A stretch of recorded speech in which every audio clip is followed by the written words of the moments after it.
Péra-la-Nonière, 425 habitants et plus de points de poste depuis 2022. En fait si, depuis ce matin, la poste est de retour, mais en mode mobile. Oui, bonjour, excuse-moi de te déranger, c'est Anne, la chargée de colis de la poste itinérante.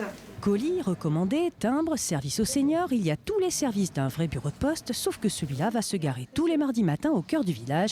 Péra-la-Nonière est l'une des 9 communes desservies par ce service mobile. Il y a beaucoup de choses qu'on n'offre plus comme service dans les petits villages, enfin les petites communes. Et on a encore des personnes qui n'ont pas le permis. C'est toute une organisation pour pouvoir aller chercher des timbres, aller déposer un colis et puis aussi retirer de l'argent. Parce que là, le bus de la Poste permet de retirer de l'argent. Donc c'est très très pratique. Sur les 5 camions expérimentaux lancés sur les routes de France, le Petit Creusois est le seul à disposer d'un point de retrait d'argent. Autre avantage, la Poste mobile propose aussi un relais France Service pour accompagner les démarches administratives. Une personne souhaitait faire une carte grise. J'ai joint la France Service la plus proche et elle m'a donné tous les documents que la personne devait amener et on a calé de suite un rendez-vous. Comme ça, la cliente, elle peut aller directement à la France Service et faire les papiers directement. Un retour à la proximité pour la Poste qui a perdu nombre de bureaux en zone rurale. En tout cas, dès son premier passage, le camion jaune est adopté. Alors c'est pratique, très pratique.